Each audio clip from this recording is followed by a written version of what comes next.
السلام علیکم ورحمۃ اللہ وبرکاتہ۔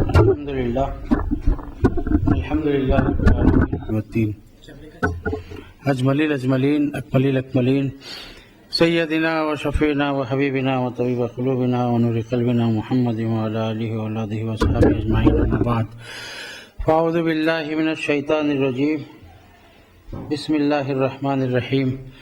قال اللہ تعالی فی القرآن الحکیم، شہر رمضان الذی انزل فیہ القرآن ھدی للناس وبینات من الھدی والفرقان، صدق اللہ العظیم وصدق رسولہ النبی الکریم ونحن علی ذلک لمن الشاہدین والشاکرین۔ آپ تمام حضرات نبی علیہ نبی کی بارگاہ میں درود و سلام کا نذرانہ پیش کریں۔ اللہم صلی علی سیدنا محمد وعلی آل سیدنا محمد وبارک وسلم، اس یقین کے ساتھ کہ آقا دو جہاں رحمت کون مقام اہل محبت کے درود کو بذات خود اپنے گوش مبارک سے سماعت فرماتے ہیں۔ ایک مرتبہ اور درود پاک پڑھیے۔ اللہم صلی علی سیدنا محمد وعلی آل سیدنا محمد وبارک وسلم۔ ان اللہ وملائکتہ یصلون علی النبی یا ایھا الذین آمنوا صلوا علیہ وسلموا تسلیما۔ اللہم صلی علی سیدنا محمد وعلی آلہ واصحابہ وعلی وارث کمالہ سیدنا وغوثنا غوث العظم ابو محمد شیخ عبد القادر جیلانی شیئا للہ، اغثنی وامددنی بحق لا الہ الا اللہ محمد الرسول اللہ۔ سوچتا ہوں کیا کہوں میں، کیا نظر آنے لگا، وہ ریاض برزخ کبریٰ نظر آنے لگا۔ تو فنا فی الحق ہوا، پھر کیا ہوا میں کیا کہوں، قطرہ دریا میں گیا، دریا نظر آنے لگا۔ جا کے موسیٰ سے بھی کہہ دو علیہ السلام، جا کے موسیٰ سے بھی کہہ دو، وہ بھی آ کر دیکھ لیں، ان کے رخ پر میم کا پردہ نظر آنے لگا۔ نہ تھا کچھ تو خدا تھا، کچھ نہ ہوتا تو خدا ہوتا، نہ تھا کچھ تو خدا تھا، کچھ نہ ہوتا تو خدا ہوتا، ڈبویا مجھ کو ہونے نے، نہ ہوتا میں تو کیا ہوتا۔ اللہ تعالیٰ اپنے کلام پاک میں ارشاد فرما رہا ہے، ماہ رمضان وہ مہینہ ہے جس میں قرآن نازل کیا گیا، اور اس میں کھلی باتیں ہیں قرآن شریف میں، اور یہ تمام لوگوں کے لیے ہدایت ہے، اور یہ فرقان بھی ہے، فرق کرنے والی کتاب۔ رمضان المبارک کے مہینے میں جنتی بھی روزہ رکھتے ہیں، جہنمی بھی روزہ رکھتے ہیں۔ اکثر کچھ لوگ یوں بھی کہتے ہیں جو ماہ ہے، جو عنوان ہے، جو بات ہے وہی کہنی چاہیے، یہ ساری باتیں کیوں کہیں۔ اس لیے میں نے فرقان کی بات کی کہ قرآن شریف سارے روزے داروں کو، جو پوری روئے زمین پہ جتنے بھی لوگ روزہ رکھتے ہیں، سب کو ایک جیسا نہیں بتایا۔ دیکھنے میں سب انسان ہی ہیں، لیکن ایک جیسے انسان نہیں ہیں۔ دیکھنے میں یاقوت بھی ایک پتھر ہے، زمرد بھی ایک پتھر ہے، مختلف قسمیں ہیں پتھروں کی، سب پتھر ہیں، لیکن سب کی تعریف الگ الگ جدا جدا ہے۔ پتھروں میں بھی ایک قسم کے پتھر نہیں ہوتے، اسی طرح بشروں میں بھی ایک قسم کے بشر نہیں ہوتے۔ ایک ایسے بشر اور ایسی بشریت رکھنے والے مدنی تاجدار صلی اللہ علیہ وسلم کا ذکر فرما رہا ہے کہ یہ وہ رسول ہیں، تلک الرسل فضلنا بعضهم علی بعض، یہ رسولوں میں بعض کو ہم نے بعض پر فوقیت دی ہے، فرما رہا اللہ تعالیٰ۔ ورفع بعضهم درجات، اور تو ہم نے بعض کو تو ایسا بھی بلند کیا ہے، سب سے زیادہ بلند، وہ سب سے زیادہ بلند مرتبے والے رسول ہمارے آقا مدنی تاجدار صلی اللہ تعالی وسلم ہیں۔ اور رمضان المبارک اس کی فضیلت، بھلے وہ روزوں کا مہینہ ہے، بہار کا مہینہ ہے، نعمتوں کا مہینہ ہے، رحمت کا مہینہ ہے، مغفرت کا مہینہ ہے، جہنم سے آزادی کا مہینہ ہے، سحر کا مہینہ ہے، افطار کا مہینہ ہے۔ ہاں، یہ اسی وقت یہ سب مہینہ ہے کہنا کامیاب ہونے والا ہے، اسی کے لیے ہے کامیابی جو میلاد النبی صلی اللہ علیہ وسلم کو مانتا ہے کہ یہ سب کچھ تصدق میرے آقا کی آمد کا ہے۔ آپ کی آمد ہے تو شب قدر بھی ہے، آپ کی آمد کی خوشی بنانے والے کے لیے ساری رمضان کی نعمتیں رحمتیں ہیں. آپ کی آمد کی خوشی نہیں منانے والے کے لیے رمضان المبارک کے نہ دہ رحمت سے کوئی فائدہ ہے، نہ دہ مغفرت سے کوئی فائدہ ہے، نہ دہ جہنم کی آزادی سے کوئی فائدہ ہے، نہ سحر سے کوئی فائدہ ہے، نہ افطار سے کوئی فائدہ ہے. بلکہ حضور پاک صلی اللہ علیہ وسلم کی سنتیں اگر کارآمد ہے تو صرف سنیوں کے لیے ہے. سنت سنی کے لیے ہے. جو سنی ہو کر سنت اختیار کرتا ہے اس کو سنت سے فائدہ پہنچتا ہے. جو غیر سنی ہیں ان کو حضور کی سنتوں سے کوئی فائدہ پہنچنے والا نہیں. اتنی بات ہمیں گتھی میں باندھ لینی چاہیے. اور یہ وہ مہینہ ہے جس میں قرآن مجید نازل کیا گیا. دنیا کے ساری کتب سے آپ سوال کیجئے، ہر دھرم ہر مذہب اپنی ایک کتاب رکھتا ہے.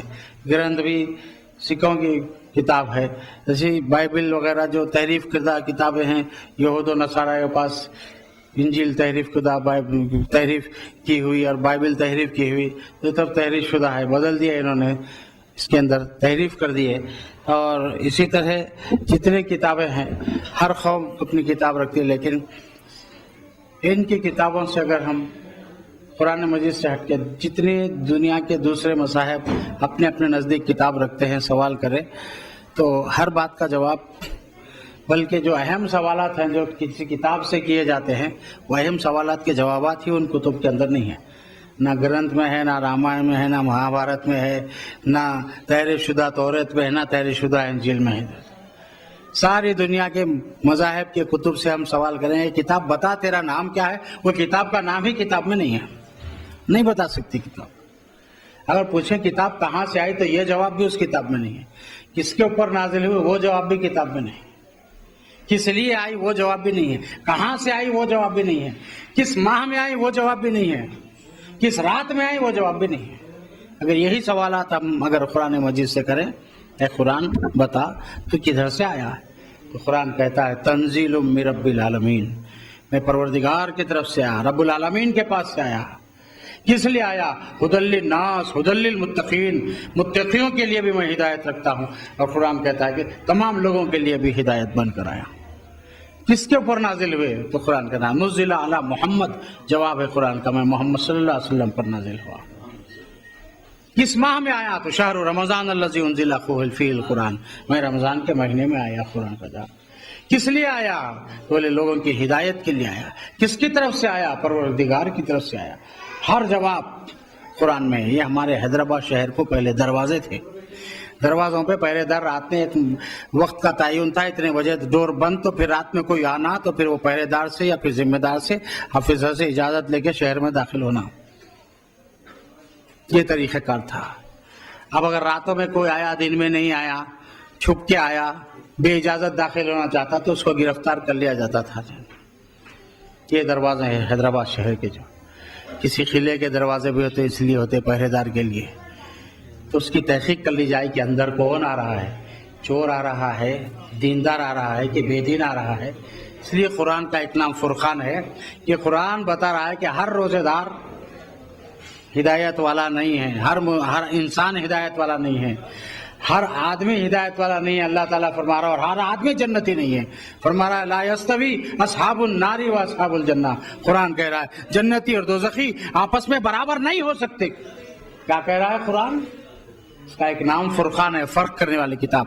لا یستوی اصحاب النار و اصحاب الجنہ، جنتی اور دوزخی آپس میں برابر نہیں ہو سکتے. اگرچہ کہ دیکھنے میں دونوں بھی انسان ہیں لیکن برابر نہیں ہو سکتے.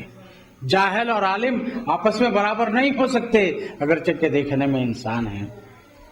یاقوت پتھر ضرور ہے لیکن سنڈاس میں نہیں لگایا جاتا، عام پتھر لگایا جاتا ہے سنڈاس پہ. یاقوت بادشاہوں کے تاج میں لگتا ہے. ایسے فرق کیا قرآن مجید میں اچھے برے میں، کھرے کھوٹے میں. اب اگر ہم کسی چوراہے پہ کھڑے اور سوچیں کہ ہمارا صراط مستقیم سیدھا راستہ کون سا ہے، اور ہم ایک سیدھی جانب بڑھے، بائیں جانب والا پکارتا ہے وہ گمراہ کا راستہ ہے، آؤ میری طرف آؤ. بائیں جانب بڑھے تو سامنے والا پکڑتا ہے ادھر آؤ وہ گمراہ کا راستہ ہے. سامنے والے تو پیچھے والا پکڑتے آؤ. چار طرف چار آدمی کھڑے ہوئے تو ہم نے سوچا بھائی چاروں اپنے آپ کو سیدھا راستہ بتا رہے ہیں، یہ ہم سیدھے راستے پہ ہیں. ہر ایک تین کو غلط کہہ رہا ہے، کدھر بڑھے؟ پھر چوراہے بھی آ گئے. بڑی پریشانی کا عالم ہے ہمارا. ایک چوراستے پہ ایک چوراستے پہ 4 آدمیوں کو دیکھ کر بڑی حیرانی ہے کہ کس طرف جائیں. تو دیکھیں ان کے ہاتھ میں کیا ہے, دیکھیں ان کا طریقہ کار کیا ہے, تو پورے نمازی ہے. ہاتھ میں کیا ہے, سب کے قرآن ہے. چوراہے پہ ہماری پریشانی کے عالم ہے کہ کس کے راستے پہ جائیں. اور قربان جائیے ہمارے آقا کے, ہم کو 72 راہوں پہ کھڑا کیے ہیں. چوراہے پہ یہ پریشانی ہے تو 72 راہوں پر کتنی پریشانی ہوگی, مگر آقا نے بتا دیا. جب میرے آقا نے فرمایا بنی اسرائیل میں 72 فرقے ہوئے, میری امت میں 73 فرقے ہوں گے, ایک ہی فرقہ جنتی ہوگا, ناجی, باقی سب کلہم فی النار, فرما جہنمی. تو صحابہ کے عقلوں کے قربان جاؤ, وہ 12 جہنمیوں کے راستہ نہیں پوچھے, جو گاؤں کو جانا ہی نہیں ان کا راستہ بھی پوچھا نہیں جاتا. ہم کو جو گاؤں کو جانا ہے وہی راستہ نکل کے پوچھتے ہیں. تو صحابہ نے پوچھا یا رسول اللہ وہ 72 جہنمیاں, صحابہ کو اس سے کوئی مطلب نہیں تھا. اس کے یا رسول اللہ وہ ایک جنتی کون فرقہ ہے؟ حضور نے فرمایا ما انا علیہ و اصحابی, وہ میرا طریقہ, میں جو میرے اور میرے صحابہ کے طریقے کار پر ہے. آقا نے فرمایا وہ ناجی, وہ جنتی. تو صحابہ کرام کے پورے اعمال اور عقائد اگر آج کسی جماعت میں ہے پوری دنیا کے اندر تو اہل سنت و جماعت ہے. ابھی بارش کے سلسلے کا ذکر چل رہا ہے, حیدرآباد میں اخبارات میں آ رہے ہیں, اپیلیں ہو رہی ہیں, ہر فرقہ لکھ رہا ہے کہ دعا کرو دعا کرو. کوئی لکھ رہا ہے بھائی زنا کے پھیل جانے سے بارش نہیں ہو رہی, سود کی وجہ سے بارش نہیں ہو رہی, حقوق ادا نہیں کرنے سے بارش ہو رہی, نہیں ہو رہی, ماں باپ کی نافرمانی سے بارش نہیں ہو رہی.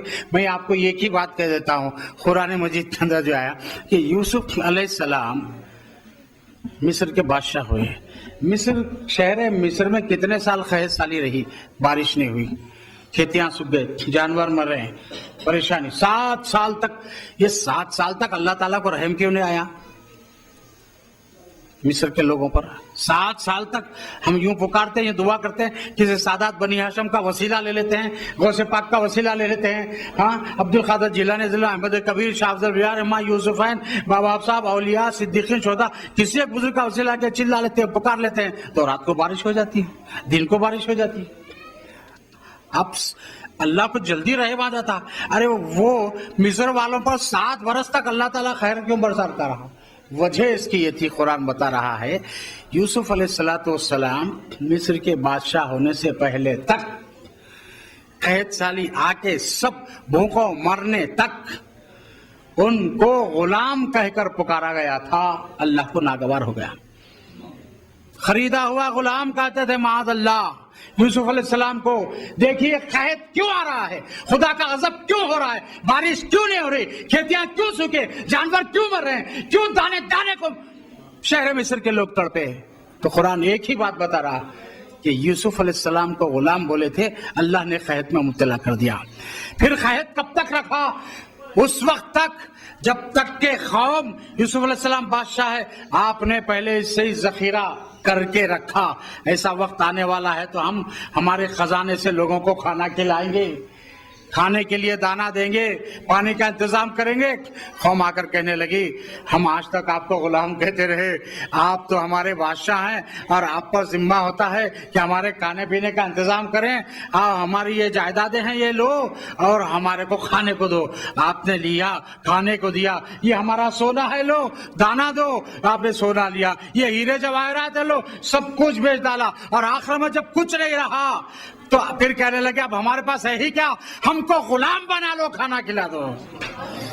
غلامی کا داغ ہٹانے کے لیے اپنے پیغمبر پر سے 7 سال تک قحط میں مبتلا کیا. یاد رکھیں یہ کہ یوسف علیہ السلام کو لفظ غلام کہنے کی وجہ سے 7 برس تک قحط میں مبتلا کر دیا. اور جب تک کہ سب نے یہ اقرار نہیں کر لیا کہ یوسف علیہ السلام ہم سب آپ کے غلام ہیں, اللہ نے بارش نہیں برسائی. تو بارش ان کی دعاؤں پہ برستی ہے جو رسول اللہ صلی اللہ علیہ وسلم کے سچے غلام ہیں.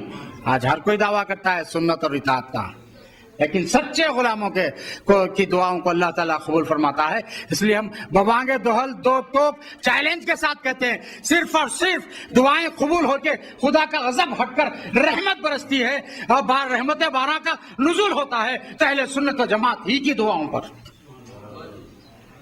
آپ نے دیکھا مر گیا مردود فاتحہ نہ درود.